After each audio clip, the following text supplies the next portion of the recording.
go. Assalamu alaikum, everybody. Hello and welcome to the Inner London Football League podcast, episode 7. Today I'm very excited to have again Mabs on my far left, Miz right next to me, and we've got a special guest in our chairman Rashid Ali. We've got a lot to cover, so we will start just to give everybody a quick overview of what we'll be discussing. So we're going to be discussing the TVL, Thursday Vets League, the Winter League, the 40s, over 40s Vets League, and the Super 7s as well.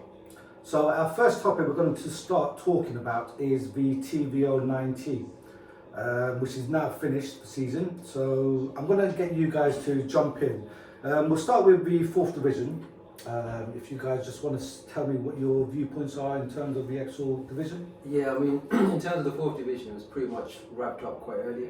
Shabab FC, they made it season, they had a really good season actually. So yeah, well done to them. I think it wasn't very close in that sense compared to other divisions that we'll touch on. So, yeah, I don't think they lost any games, did they? I don't think so. No, I don't think so, I yeah. believe they at the 12 they played, they won 9 and drew 3. So yeah, for a team that's coming in new, That's it, yeah. it's really high bar, come in and just sweep it. Got a good benchmark on the 4th division, didn't they, in terms of the other teams to sort of catch up. So no, I was speaking to the actual team when they actually won it, and they were actually very excited to actually join the league as well. I think they've been waiting for a couple of years, so... I think what helps is a couple of players play in other teams, so they have the experience. Yeah, Obviously the system is that new teams have to come from lower division. Yeah. So sometimes you do get quality teams, unfortunately you have to start, so they were above that division, Agreed. so to speak. And we had them, Atletico had them in the cup, in the group stages, and they gave us a really good game. Yeah, I think in the 3rd division they'll actually settle really nicely and potentially might even be one of the contenders to actually win it as well, especially with the football they play as well. Yeah, I think that's a good thing, with the new teams come in, they don't, no matter what their reputation and stuff, they start at the lower division purely because it's just the build up to it slowly, just get used to it, because, as you move up the divisions, obviously the improvement is vast. It's a lot of more sort of intense football and more skillful football as well. No, I agree. 3rd division, so we had Clapton All-Stars winning it, the B team. I think it was a bit more tighter than usual with them. I think they just won by, 4 points? So it went pretty much to the wire. Yeah, I mean, with that one, he actually went down to the last game. They had to beat Newham in order to clinch the title. So it was pretty much a 2-horse race between the two. And Newham, I mean, for the last couple of seasons, they've actually been playing very well and, being there or thereabouts. So I think with them, it would just be a matter of time before they progress. But Clapton, they're a good team. The A team is quite good as well. My question mark is, have they got the actual squad in depth for A and B for the sort of 2nd division though? Because the 2nd division is tough, isn't it? As we know. Yeah, I think you're right. Yeah, no, definitely. You need to have that big enough squad whereby you can differentiate between A and B. Sort of set your 7 players for the 7 players for the B team regularly, and that's I think one of the most important things is having 7 players regularly that play week in, week out to build that bond, to build that sort of understanding of each other. What was good about Clapton and Newham was quite neck and neck all the way through, and I think did it go down to a final game? Yeah, that was really intense. That was, but Clapton B generally, even their A team, all really nice guys and everything, but their football is really nice as well. Yeah. Maybe that was the advantage they have because they have a bigger pool of players to get, whereas other clubs are restricted. I think that could be an advantage, which they maximise. With clubs with 2 teams, they've got options to utilise, and I think they probably utilise to their benefit. 100%. And they're also sort of rolling down the players, aren't they? Like a conveyor belt, introducing new players as well. So they're fitting them quite well. They're definitely another club that have that. Yeah, because we have a few within the competition. Yeah, I would say Clapton's one. There seems to be a new breed coming through all the time, so it's exciting. So Whilst I was talking about Clapton A team, their goalkeeper, super keeper. Oh yes. Anyone who's ever watched Clapton A play, their keeper loves to come out with a ball and explore the field. Sometimes you'll hear the opposition say, "Keep us out," and you look back and you think, "Where is the keeper?" And he's always almost to the halfway line. He's almost past those defenders. To be honest, I actually love watching that. He just reminds me of Brucey Grubler back in the days. But as a defender, you must be having heart attacks. He's confident. He's confident, yeah. But as they just said, as a defender, you're standing and all of a sudden your keeper's running past you. What's going on here? What's happening here?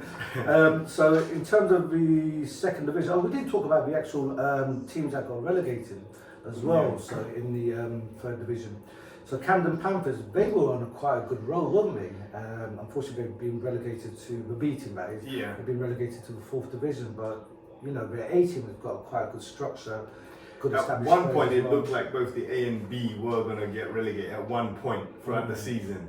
And you felt for them. You thought, you know, one team, okay, you know, yeah, it's understandable because it's quite hard to carry on with A and B all the way through for many season after season after season. So you kind of understandable one team maybe get relegated. But at one point, it looked like honestly both teams were going to get, and you felt for them. You thought, oh man. I think they're going through a transition period because I see both A and B struggling through the season. Yeah. Maybe number of players coming through the system, availability on the day. I think they're going through the phase. Every club once in a while goes through the phase of transition. You've got all the players that have been playing for the last few years, now they're in their 40s. Have they been recruiting the new fresh 35s? I don't think they have. And I think that's impacted both their teams, A and B. Yeah, I mean, going back to their A team, I think a lot of the time, I think at the beginning they had a really bad start, didn't they? Because they were really bottom for quite a while until they started stepping up. So the points started creeping back up again. Yeah. I think with them as well, they're one of the teams that they don't really mix the A and B. I think they try to keep it separate as much as possible in order to keep the B team voices. Yeah, I think this season they didn't have much choice. I think this season I saw quite a few times they've had to get a couple of, which is understandable because obviously, like I said, usually they don't, but they've had to this season because of I think injuries and players not being around and stuff. Yeah. Second division. Let's talk about second division. I think that's one of Mabs' sort of like favourite pieces. It went to the wire, didn't it? Last game. It was literally the last game, and you know what? It was. I mean, obviously we will go into the Prem and the first and stuff, but this was an exciting sort of division. This was really an exciting division because it was like, is it going to be Atletico? Is it going to be Side? Is it going to be Atletico? Is it going to be Side? It's just like no one wanted to give a bit of ground. All the way through is just like who's going to buckle first, almost sort of thing. And with Atletico, especially with Atletico, they were actually smashing the goals. And how many did you guys end up? Did you? 52 goals. Yeah, 52 goals. Yeah. When I sat here, last time we done this podcast, I did say that we're gonna come out playing the final game. And you did. We did, but I mean, in all honesty, we're gonna be arrogant. I was nervous. Of course you were. Of course. There. Yeah. Such good and it's because it's the last game of the season. This so much rides on it in the sense. Exactly. I think also Sire didn't turn up on that last game, did they? You know, really, compared to how they've been playing throughout the whole season. I think you know what. Sometimes a lot of things can play. Moving parts can play into that. I think maybe they had one or two key players that they view in their eyes that were missing, perhaps or not. But also, don't forget what man was saying. He himself was nervous. Nerves can play a big part on the day. It's such an important game because think about it. This, you win this game, you're moving up a division. Do you understand? You know what it is, when the game started, Sire actually played better for the first 5-7 minutes, they were the better team. Yeah. But once we got our first goal, then the whole momentum changed. And I'll tell you something else, the momentum changed was Shah, which I was actually quite shocked missing that penalty. But all credit to Ken, your goalkeeper, on the day. Fantastic save. The other thing I was going to say as well, sorry, Mr. The mindset, because Saib had beaten you already before the last game, so that would have had an impact as well, wouldn't it? It was like a revenge game. You wait till we get on the pitch. Excited. Yeah. Unfortunately, Dockland Vets, they got relegated. They usually are a very, very good side. It's a bit of a shock, that one. Yeah, because they do quite well in the league. They actually went to a cup final a season ago. They went to cup but last season as well, don't forget, they led that table all the way till the end. So for them to go from there, the last 2 or 3 games that kind of unfolded.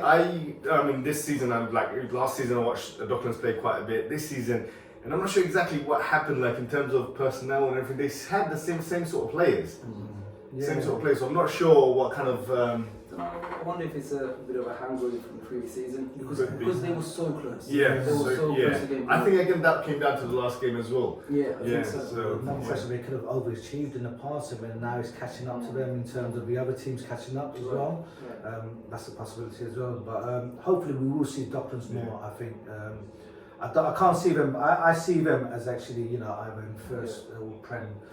Docklands. They did have the ability, like you were saying, they were in the cup final as well. So you know what? It's one of those things where you do want to see sort of like creep up again, and especially because of the people they've got, and also special mentions to Aziz by like watching him on the sidelines. Very passionate, emotional. Goodness, you get exhausted just watching him on the sidelines. Walk past you and then he suddenly remember come up to you and say, "Did you see what was he doing?" And you're like, "Okay." The other added bonus about their team, which I like, is that they all the players come from the same area, the Island Dogs area. So there's a unity there, and all homegrown players. So that's a really unique thing to have for a team, which is really good. Yeah, agreed.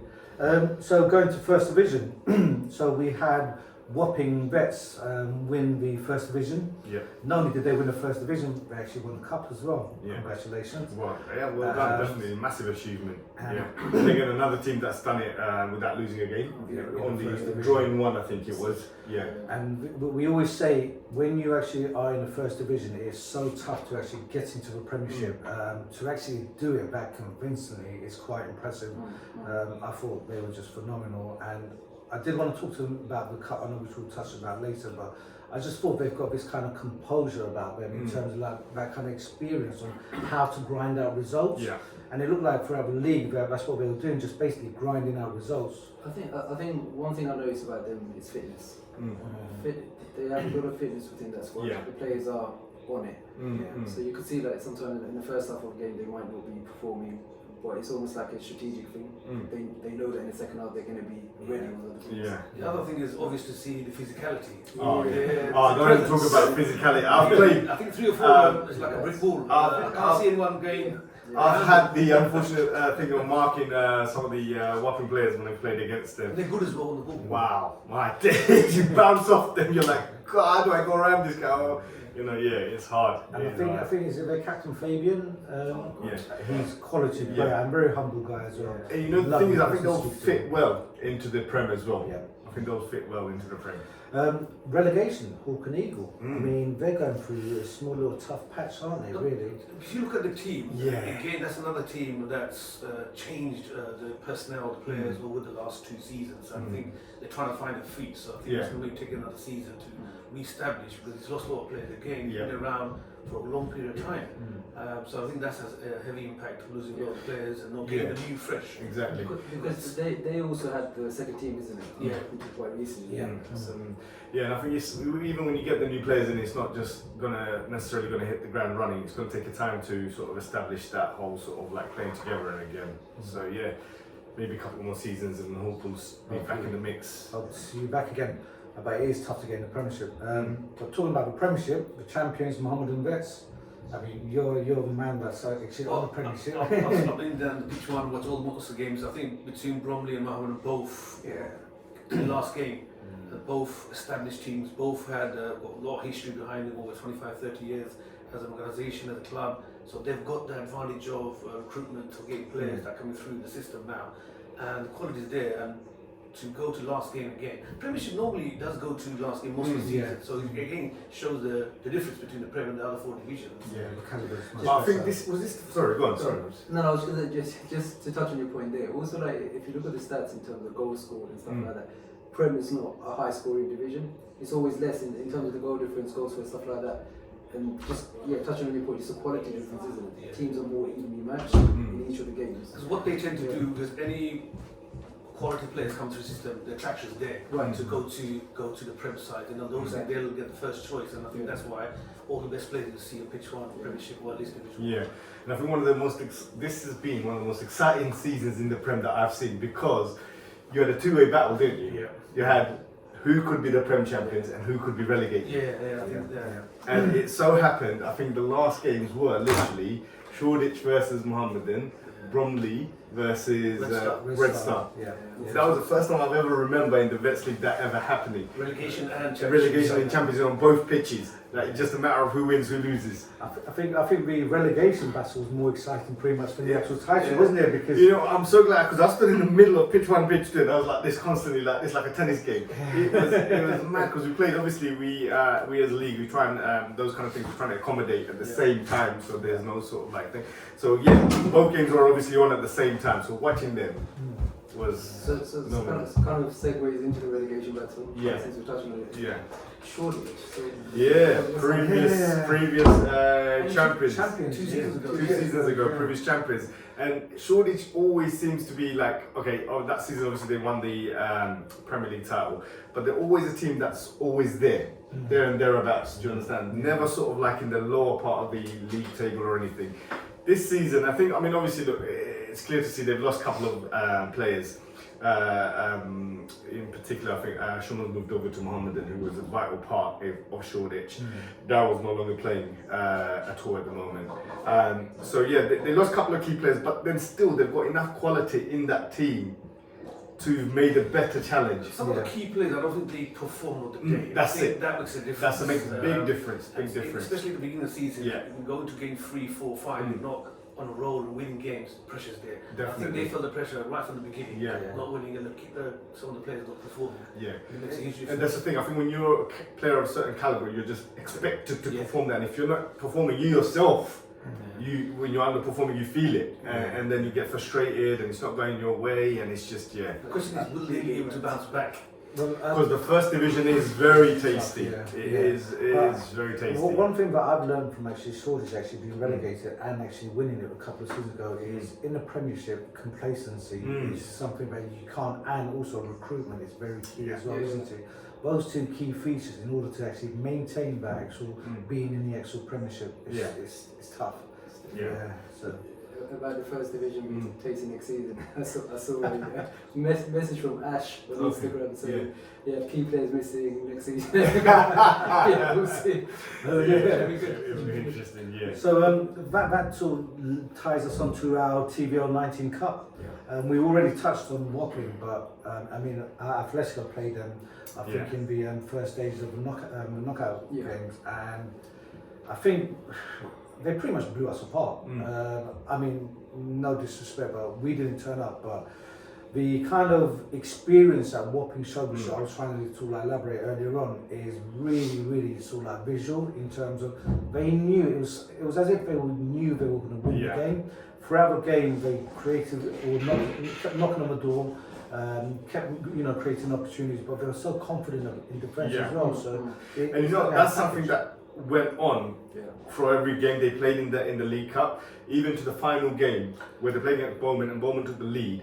But they never looked phased. They never looked sort of like panicking. Oh, we're going to lose this now. We're going to lose this. Having a good season in the league Definitely helped. Definitely. They never tasted defeat. That's they were it. winning, and they always came back. I think they had that belief and carried on. Yeah. I mean, even if you didn't win the whole season, go unbeaten. If you'd won, say your last 5 games in a row, that in itself is a lot of confidence. Now imagine you've got the whole season unbeaten, right? Naturally, you're going to go into it with full of confidence. Yeah. I mean, in terms of the final itself, so you got the whole cliche about game of 2 halves. Definitely. Because Bournemouth in the first half, the majority of the first half, I thought were on top. Yeah, definitely. The amount of chances, definitely. If those went in, they would have been a different game. Yeah. But I mean, I'm not taking anything away from Wapping. In the second half, they came. They dominated. Second half they dominated, especially once they scored the 2 goals within 2 minutes. Bowman had to come out, and then it became an open match. I can't remember last time a final with 11 goals. I can't remember. As us neutrals, it was entertaining. Goals every 2 minutes. Me and him were watching on the side, and we could see Bournemouth were coming into it towards the end of the first half. Yeah. Before this is going to be a different game. Second half is going to be a different game. And then Fabian, right? Yeah. And Rez. They just stole the show. Yeah. That second half was just. I would have loved to have heard their team talk at half time. I wonder how that would have been. It would have been very interesting. No, they deserved it. They were the better team, especially in the second half, and took chances and they kept the composure. And I think that showed the quality. So they deserve winners. Yeah. So again, congratulations, Bobby. Yeah. Well done. Just want to also say a couple of congratulations to a few sort of top goal scorers. So in the Premiership, we've got Bobby Redwood, who's got 19 goals in 9 games. Brilliant stuff. Well done, Bobby. Is that your your player, isn't he? In the first division, we've got Rez Kabir, 18 goals in 11 games. Well done, Rez. Second division, we've got Shah. We were talking about that as well. Shah. And this is what I mean. Like someone who's banging 21 goals in 11 games. In 11 games. And then missing that penalty was like what? What did that just happen? I'm just curious how many hat-tricks he got. Very good player. Third division, you've got Ayaz Qureshi, 17 goals again in 9 games. Fantastic stuff. And in the fourth division, we've got Marwan, who scored 7 goals in 11 games. Fourth division, not as many goals, but still top goal scorer. So well done again, Marwan. With Golden Gloves. If you want to, we've got who's got yes. In the Prem, we've got Iqbal Hussain, who's got 5 clean sheets. Fantastic. Listen, to even as a defender, even to get 1 clean sheet, it's like I've won the game. It's like I've won the whole league. You know? So to get 5 clean sheets, fantastic. That's in the Prem. The first division, Mamun Mia, also with 5 clean sheets. Well done. So, just on Mamun Mia. So yeah. I didn't know he was a goalkeeper. Okay. He's an outfield player. Oh wow. As far as I know. So that even, you know what, that takes it to another level. So that 5 clean sheets now, 10 clean sheets really. Many talents. Yeah, definitely. Oh wow, fantastic. Perhaps you want the second? Yes, the second is our boy Ahmed Twegen, 5 clean sheets. Yeah. And one thing I've noticed about how vocal he is. He is. Very vocal. He's a leader of the Yeah, definitely. Yeah. And then the third division is Irfan Khan, 7 clean sheets. And lastly, Akram Mohammed, 7 clean sheets. That's a lot of clean sheets. That's 7 and 5. That's almost sort of like between 50%, 60%, or 40 as well. Yeah. So that's a massive, well done to you guys. Keep up the good work. I'm sure you're gaining a lot of points by keeping those clean sheets. Keeper's a key player for Definitely. any team. If you can get someone, reliable coming in week and performing, and as you said, vocal, it makes a huge difference to the whole team. It's a very as a defender, you need to have a good keeper behind you. Someone who sees the game, someone who reads the game, someone who's always got if you're beaten, you're not too worried. I mean, you are worried, but you're not sort of thinking, I'm panicking, because you know you've got a good person behind you. The keeper and the striker, those two key definitely. side. The other you can rotate, you can use other players, but you need to have a striker firing, you need to keep a clean sheet, which makes the difference. It gives you the confidence success to play. and failure. And defenders, don't you, mate? Yes, 100%. So well done, you guys. So we're going to go on to our TVL 20, which is a massive milestone for us as a league. It'll be our 20th season, so a remarkable achievement by all you teams and players. Yeah. Thank you very much. I hope you guys have enjoyed it as much as we have.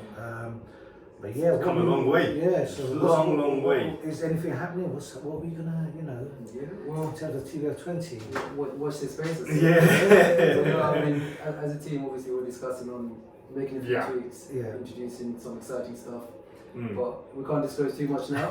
Just watch out over the coming weeks. Yeah. There'll be more information coming. And there'll be, plus obviously may not be new teams coming in as well. So it's quite exciting. Yeah, looking forward to it. Yeah, definitely. So we've just wrapped up our TVL, so we're going to talk about our Winter League now. Fortunately, we've got Rash as well, who's very experienced in terms of the Winter League. We'll just talk about the Winter League in terms of the Premiership. So we've got GRT Rash. Do you think they're going to win it? The Premiership? They actually won the Division 1 last season. Yes, they did. Yes.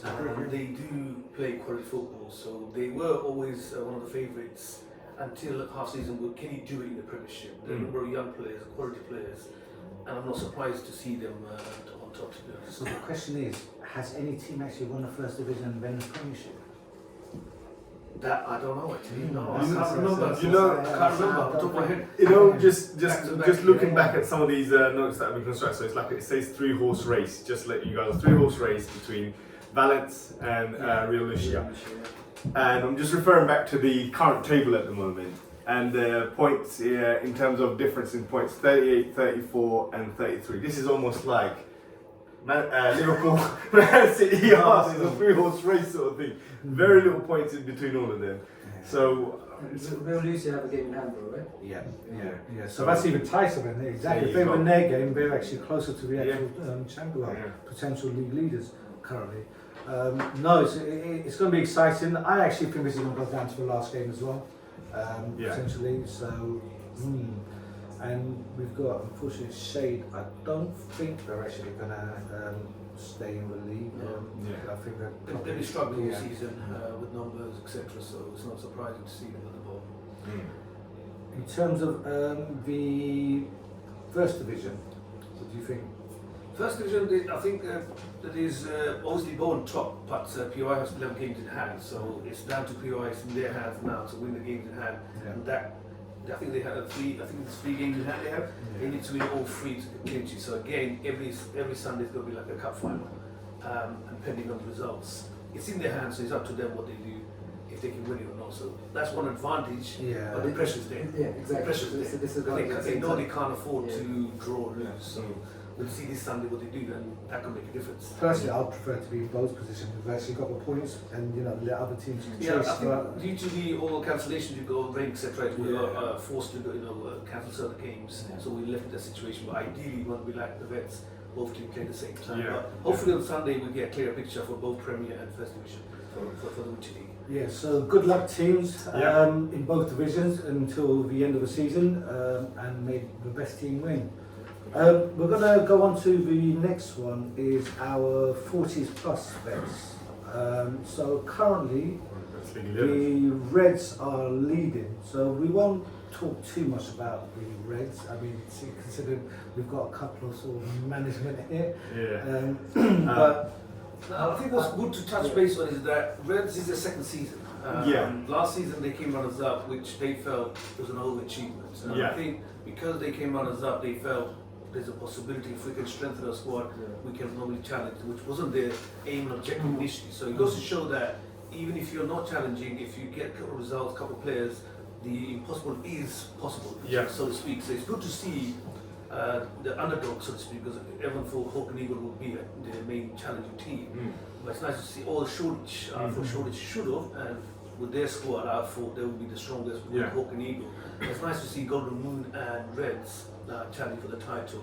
Normally we put that, so there's a mixture of other teams. It's not the usual 2. As a 7. It's going down to the last game, isn't it? After Ramadan, it's going to be the final deciding game. So this is like kind of the similar situation. So tell me, how are you going to take that? Yeah, but you didn't have to wait a month. You didn't have to wait a month. We've now got to wait a whole month before we find out who's going to be the eventual winner. Without kicking the ball as well, by the way. But while we're talking about 40s, I just want to give a quick mention to London Kings. I think we Reds played them twice. And not taking anything away from any other teams and stuff, and obviously we still got to play Golden Moon, but London Kings, wow, massive achievement. The team, they play some, you know what it is, it's so, I don't want to take anything away from London Kings, it's not wow football, but it's hard work, the work they put in, the graft they put in, considering the age of their squad. These ain't fresh 45s, 41, 42s, these are like in your late 40s, 1 or 2 even touching 50s. Yet they probably gave the hardest games to Reds FC as opposed to anyone else. They actually even won against Reds FC. So Reds FC losing 1 game, that was against London Kings, and even the second game where Reds FC won 2-1, it was London Kings was a tough game. The other thing with London Kings is I think they haven't reached out to look for other players to join. They're stuck to their own, and the same players that played for previous seasons, which is quite unusual because normally you try and get a new 40-year-old to join and spice it up and give you energy. They're stuck to the old boys and say, you know what, we'll continue. For them, I think it's more about participating and competing, and I don't think going for the title is their main agenda, which is good and refreshing. Cool. Because initially with the Vets, that was the initial aim to come participate, stay fit, socialise, etc. So I think they're coming from that angle rather than saying let's go for the title. And it's nice at least all the players are guaranteed play. Win, lose, or draw, they keep the unity amongst themselves. Yeah. I know we're going to move on. We are quite conscious of time, but just a couple of things I was looking into today about the 40s, right? So obviously this is Vets League 11, so 11th season. So I was looking back to, Vets League 1, seeing what teams were around at the time and stuff. And some of the figures I was looking at, I was like, wow, okay. So this Vets League 5 and Vets League 1, 216 goals, in each, so Vets League 5 scored 216 goals in total, Vets League 1, 216 goals in total. But here, listen to this, right? So Vets League 5, London Tigers scored 54 goals, right? And even then, they won it. It was 35 points between them and Sylhet FC, and they only won it because of that goal difference. Sylhet FC scored 36, they scored 54 goals. Shagor United, who played in that Vets League 5, they conceded 66 goals. But listen to this, it gets me. Vets League 1 in the 40s Vets, right? Again, 216 goals. FC Bengals scored 59 goals. They were a really solid team. Those, so 5 better than Tigers, 59 goals. Biggest scoreline, defeat. I don't think I've ever witnessed this in all the years I've been with ILFL. 18-1. 40 plus. This is 40 plus. FC Bengals 18. Were you playing in the opposition? 18. FC Bengals 18 and 50 active 1.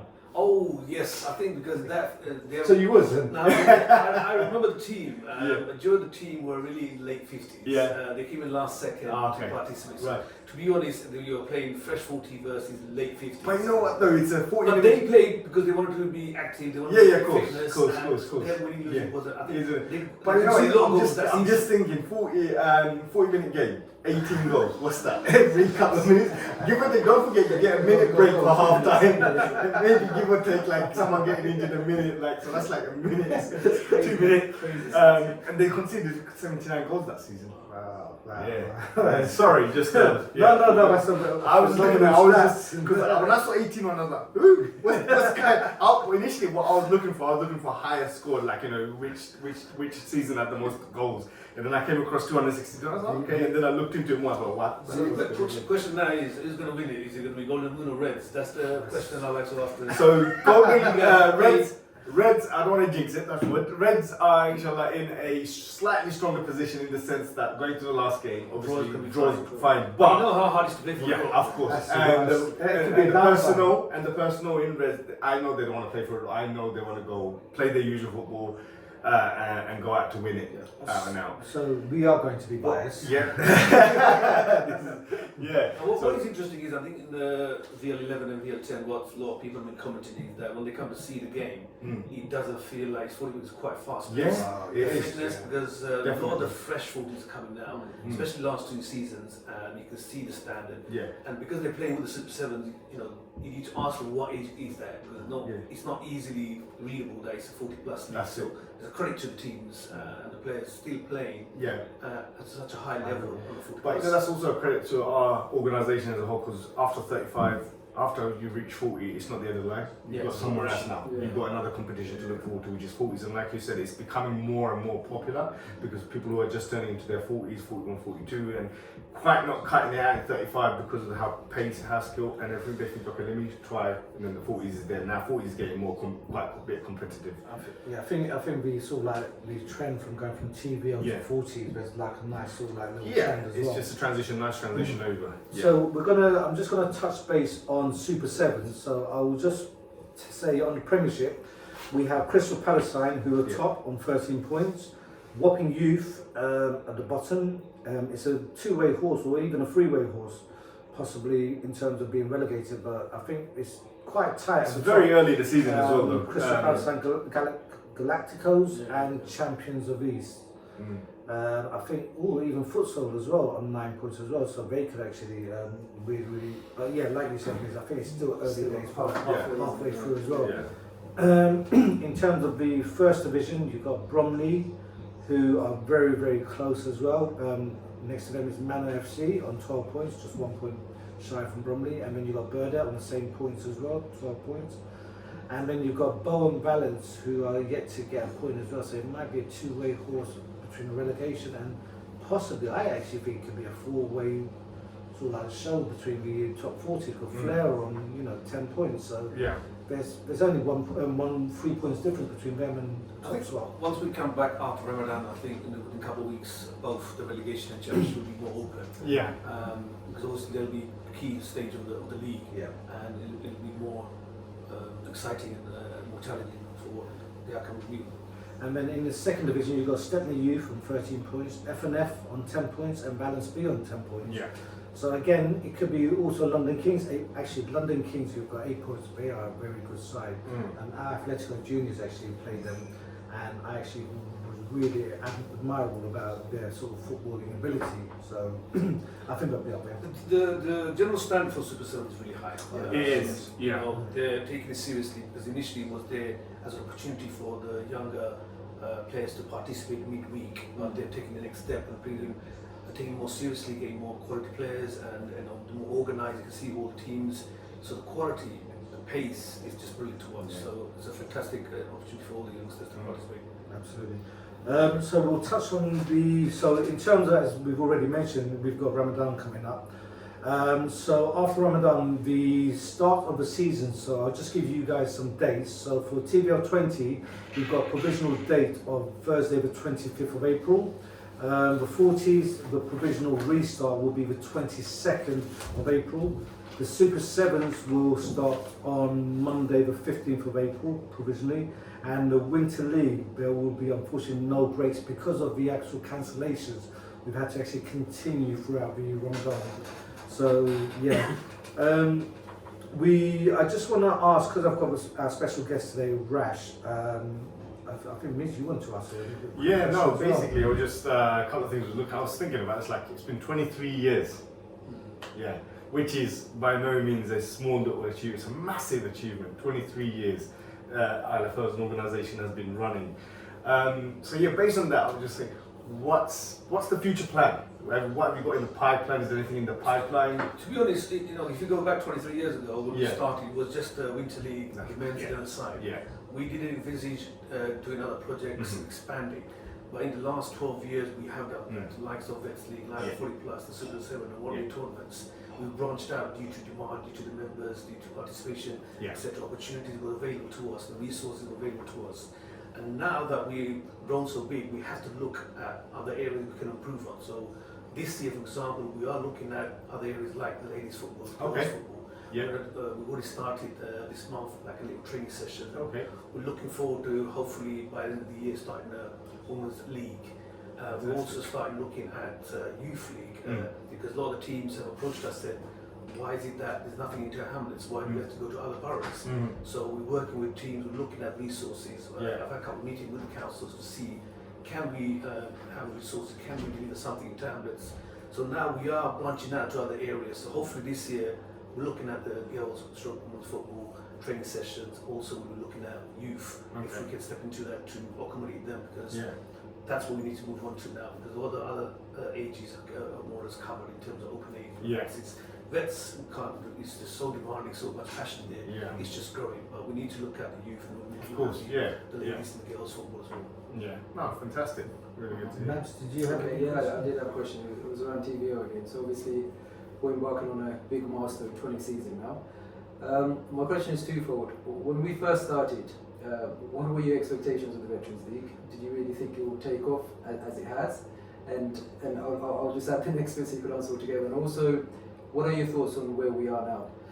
With the TVL, I'll be honest, there's no way we imagined it's going to get to this level. Because a lot of players, like myself, a few others in the 90s played, they were coming to 37, 38. We used to go on Sunday, watch the youngsters play. We weren't playing, but we were dying to play. We wanted to participate. We're not training with them, we're not playing. So there was few teams, established teams, and a lot of players availability. So we said, look, we need to look at Vets League. So we managed to get 8 teams. And that 8 teams was not to compete. It was initially the idea was we don't get to see our fellow players or friends, so to speak, because we started socializing. That stopped. So we thought we'd come for a week, have a little kick about, call it the Vets League, we'd socialize once a week, get together. That's how it started.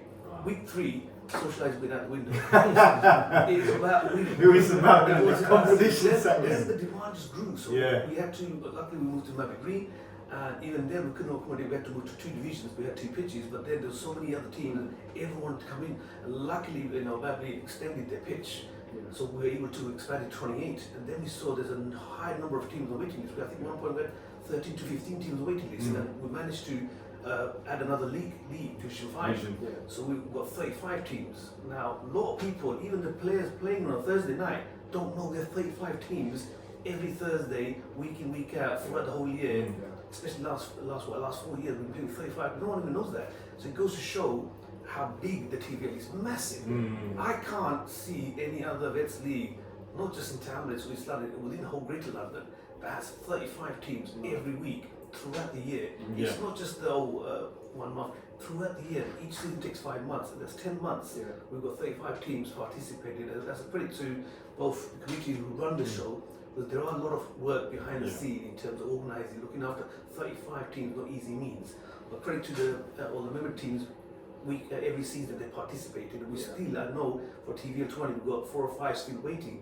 Having 35 still have 40 is a credit to the passion and the vets, the scene itself. So normally you continue, but as I said, initially it was to stay fit, get together, socialise, and I still believe some aspect was still there, because I know Thursday night after the games, everyone meets up in the restaurant in certain areas discussing the win-loss. So again, it benefits a lot of people. A, you're competing, B, you're staying fit, mentally helps you obviously release stress, etc. And the last part is socialising. You get to see your friends except once a week, because the majority of the vets obviously are working, family man. I think that is a very, very important point. You need to socialise and participate in the sport that everyone loves. I'll actually go one step further and actually say I think it's the biggest in the UK. I'm yet to see any bigger ones. So if I am wrong, please do bring me, and that's our challenge. I'm going to ask one last question, Nash. Obviously, now I've got you. The 11-a-side Winter League is our bread and butter, as we all know, as an organisation. The competition that we started from the start, as you've already mentioned. What has been the most pleasing accomplishment of this competition, would you say? With the Winter League? Winter League is one of the hardest leagues to run, the men's 11-a-side. The dedication and the time, the effort required, not just from the league point of view, from the team's point of view. On a Sunday, regardless of if it's raining or sun, to get around 70 to 80 players every week to play in grass, that's the main football, 11-a-side. And in recent years, there was a decline, and obviously it was hard for a lot of teams, financially and number-wise, but I'm happy to say in the last year or two, things have changed. There seems to be more demand, more players coming, more teams being formed, but it is one of the hardest leagues to participate, to compete in. Because 11-a-side open age players come from, and also the players come right side level to participate. So the standard is high, and it's 90 minutes. It's not your usual, because all the youngsters I see these days, and that's one of the reasons why we do the Super 7. They want to play small-sided just for half an hour, 40 minutes on a 4G, which is easier. Grass is another level of playing football altogether. So it is one of the hardest, but the achievement you get and satisfaction if you win the First Division in the 11-a-side is a proper achievement. You can say, 11-a-side is a difficult league to win, and that's why you have different winners. And credit to the teams that run the 11-a-side league. That's where I think main focus should be. And on the side, it should be 7-a-side, etc. I mean, I personally think 22 years is a massive accomplishment. I mean, I used to play in West London, and I've known actually lots of leagues have actually folded. Just before pandemic, we heard 3 or 4 within our surrounding areas that folded, because it's hard. It's hard for teams and for leagues. So it is, and again, I just want to say, the community members that they do work behind the scene, not many people get to see, and all our ILFL community members are voluntary basis. On average, 25-30 hours a week is a lot of. So that's why I normally look for sponsorship. We ask for the council to assist. Hopefully they'll work with us and assist us, because what we're doing is work for the council. We are keeping a lot of the youth off the street, going along the path. We are enabling people to socialise and keep fit, etc. Keep them competitive. So I think we are doing a good job, but I think we need more people more involved. And if there's other teams or members that want to get involved with the organisation, please come forward, and we're more than happy to take you on board. Thank you very much. Really appreciate that. And on that note, I want to thank my guest, Mabs. Thank you. Special mention to Rash as well. I also want to thank as well Dulce's Treat as well for hosting us as well. It's been a pleasure being in this place. If you're out there, please do come. The venue is actually fantastic. They've got split rooms. You could actually relax, sit down, enjoy, have a cake and a tea. Please do come down and enjoy yourselves here as well. So thank you again, Dulce Street. Thank you everyone for watching, and we hope to see you soon again, inshallah. And enjoy Ramadan. Thank you. Assalamu alaikum everybody. Goodbye. Thank you.